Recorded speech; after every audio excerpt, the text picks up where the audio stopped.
오늘 미국장 3대 지수 플러스로 끝났습니다. 어제 유럽장도 괜찮았고요. 아시아장도 좋았죠.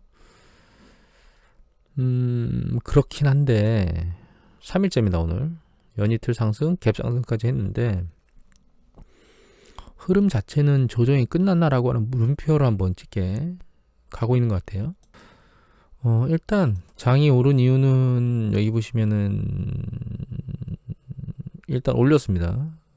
임시적으로 회피하려고 부채 한도를 약간 상한해 줬어요. 거기에 동의했습니다. 공화당이. 그래서 4,800억 달러 증액을 해서 연말까지 12억 정도까지는 국가부도 안 내게 만들어 놓고 그 다음에 민주당에서 좀 알아서 잘 해결해가지고 우리하고, 그러니까 이게 결과적으로는 그 대규모 사회복지와 관련된 거하고 인프라보다는 아마 사회복지 3조 5천억이었나요? 그거와 관련된 것에 조율을 잘 하지 않으면 또 연말에 또 난리를 칠 겁니다. 중요한 거는 해결이 안 된 거예요, 사실.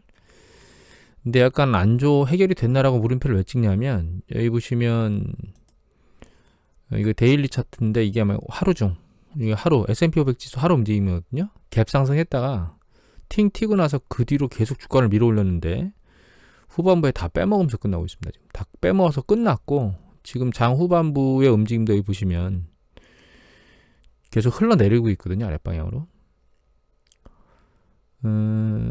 그래서 일시적으로 과도하게 내려온 것에 대해서 약간 뭔가 해소가 되는 푸틴이나 석유 재고가 늘어났거나 그 가스를 추가로 공급하겠다고 하는 푸틴의 얘기들로 인해서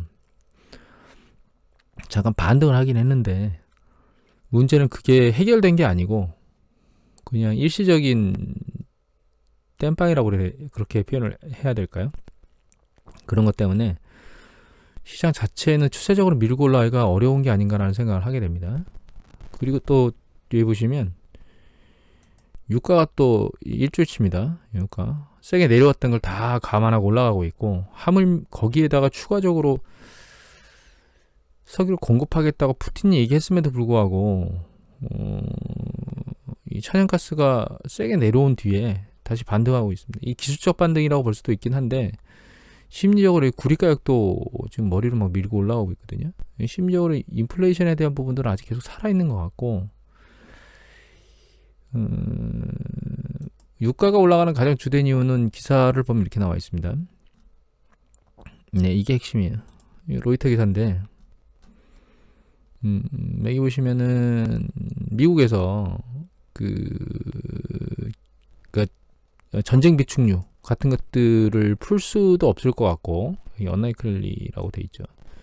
풀 수도 없을 것 같고 그렇다고 석유 수출을 금수 조치 수출 못하도록 만들 수도 없을 것이다.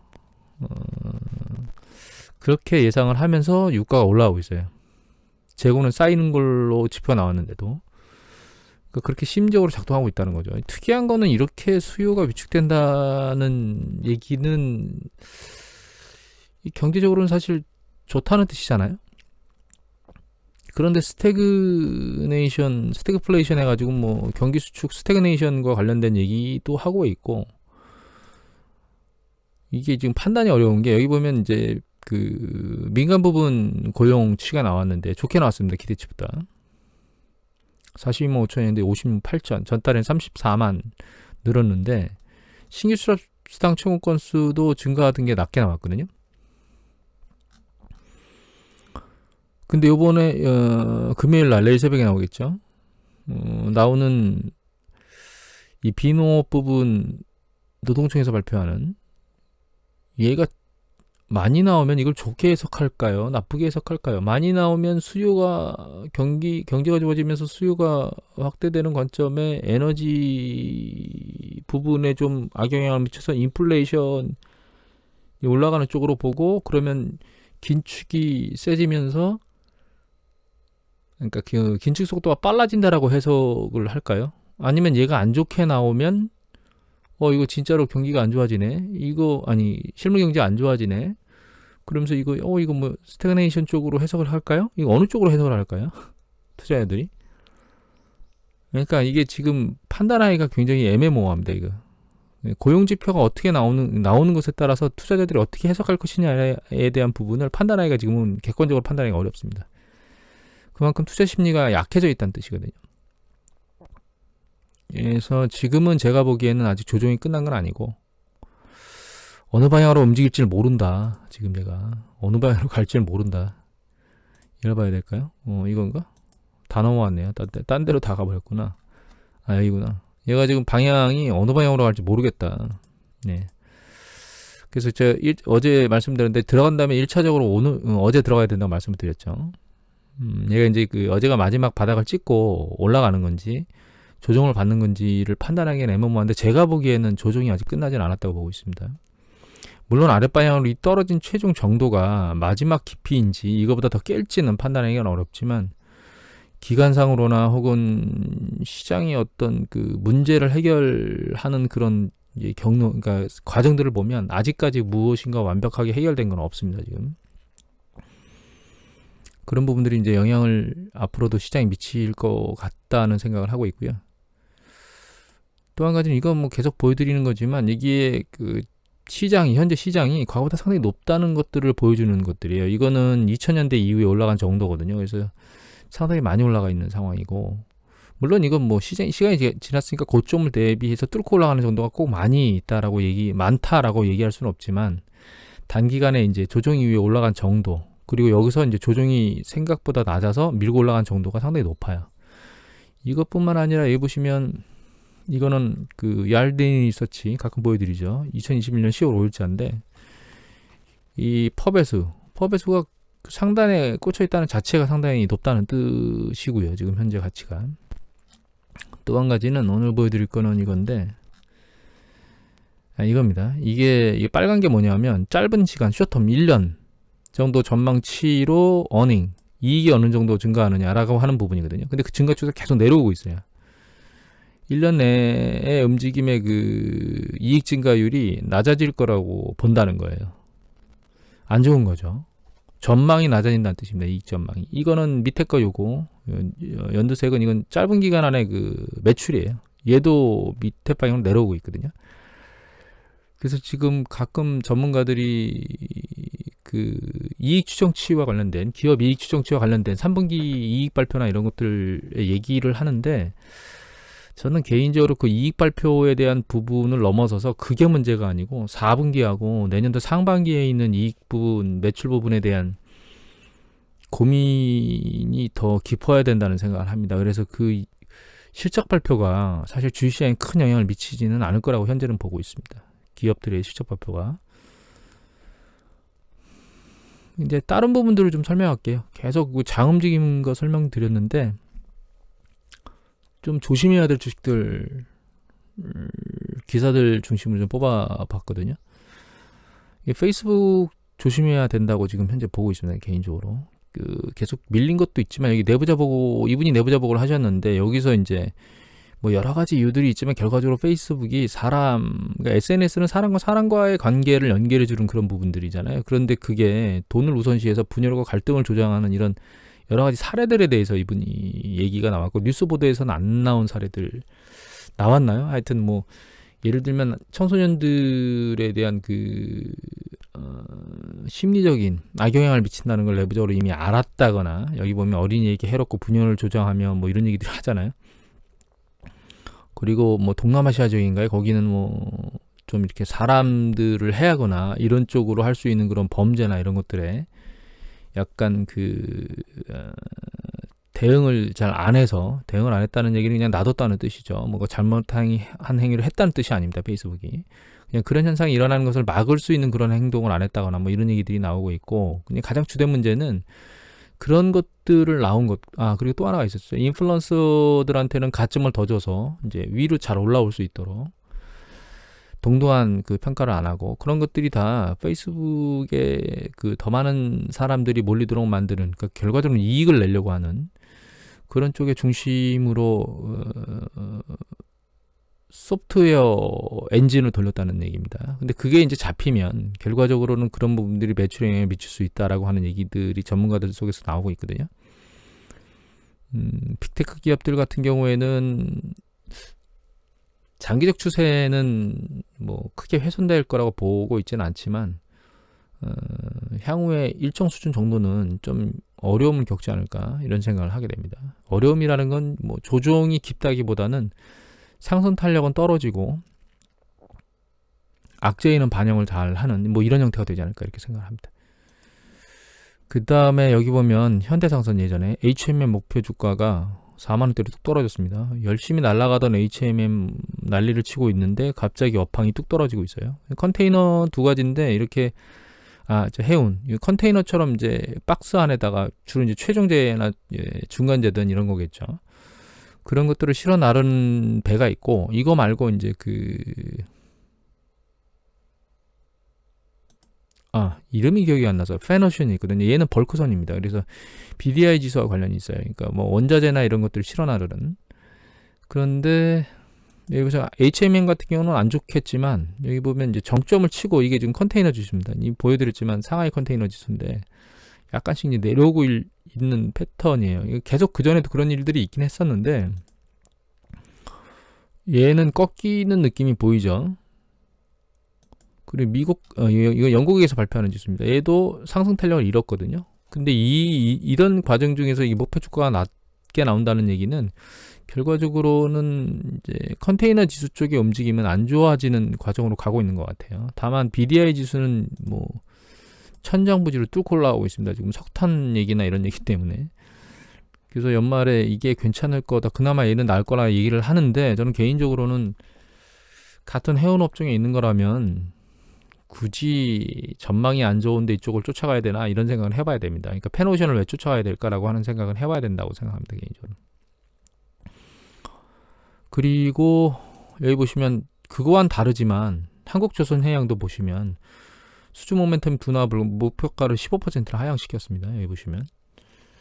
그러니까 그 얘기 계속 드렸잖아요. 계속 그 조선주들이 날아가겠느냐, 해운주들이 날아가겠느냐 그런 얘기들을 할 때 이 산업 사이클이 과거 우리가 2000년대 봤었던 폭발적으로 올라왔었던 때가 있었죠. 2000년대 중반 그 다음에 글로벌 금융위기 지나고 나서 한번 조정받으면 다시 2011년도 상반기까지일 거예요. 그 이후에 계속 붕괴됐는데 그런 새로운 그 사이클이 형성된 건 아니라고 말씀드렸는데 그런 패턴대로 움직이고 있는 겁니다. 그래서 우리가 산업 사이클을 분석하는 게 중요하다고 예전에 그 주식 분석할 때 말씀을 드렸었잖아요.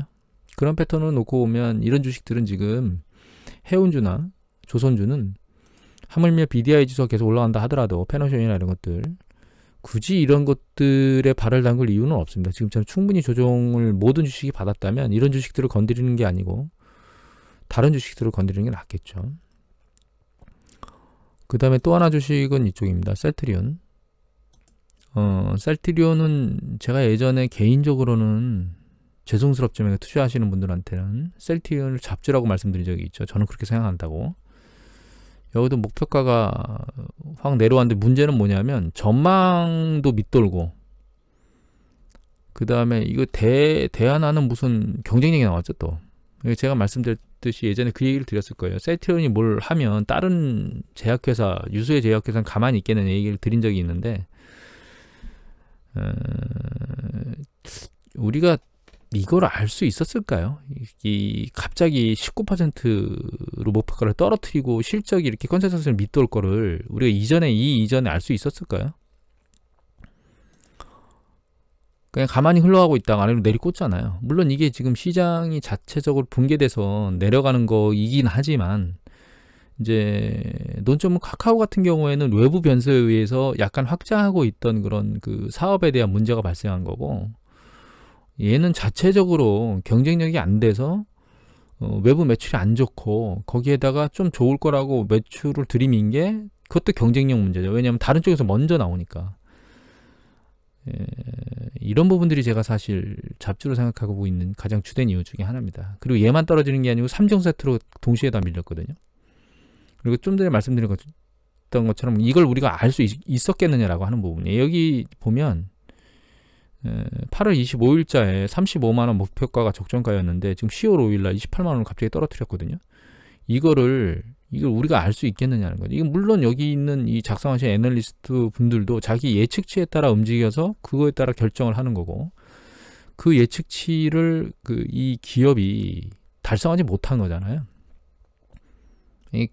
근본적으로 우리가 예측을 할 수 없기 때문에 결과적으로는 신뢰할 수 있는 기업을 계속 모니터링하고 추적하는 게, 투자하고 추적하는 게 가장 좋은 투자법이 아닌가, 이런 생각을 개인적으로 합니다. 물론 코로나 팬데믹이나 이런 것 때문에 모멘텀이 작동해서 그 모멘텀 작동을 이유로 들어가서 먹을 수 있는 이런 패턴들은 일시적으로는 할 수 있다고 봅니다. 다만 그런 모멘텀이 사라진 뒤에 이 기업이 어떤 기업인가라고 하는 부분들은 반드시 고민해서,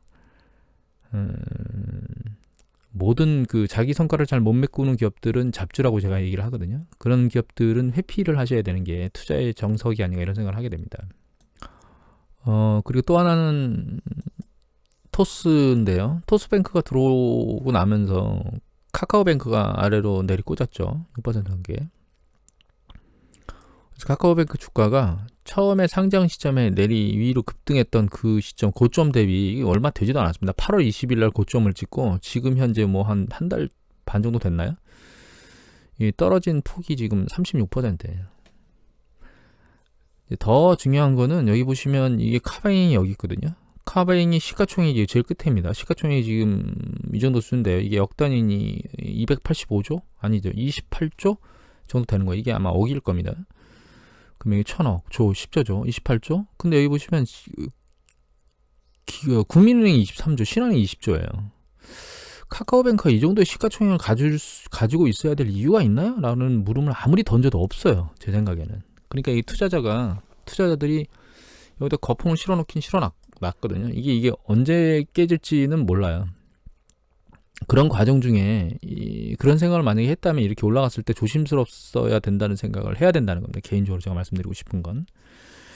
그리고 여기 토스가 또 올라와가지고 이자는 높게 주고 대출, 그러니까 금리 이자는 높게 주고 대출 이자는 낮게 주는 그런 형태로 지금 대규모로 고객을 끌어당기려고 하고 있는데, 은행은 결과적으로는 예대 마진이 가장 큰 수익이거든요. 예금 이자와 대출 이자의 차이. 근데 이 토스뱅크처럼 하는 거면 이익이 나는 구조가 아니에요, 제대로. 그건 카뱅도 마찬가지일 거거든요. 경쟁하려면 카뱅도 거기에 맞춰야 될 거 아닙니까? 그러면 이런 과정 중에 우리가 널뛰게 하는 이런 주식에 과연 가야 되겠느냐라고 하는 물음표를 한번 찍어봐야 됩니다.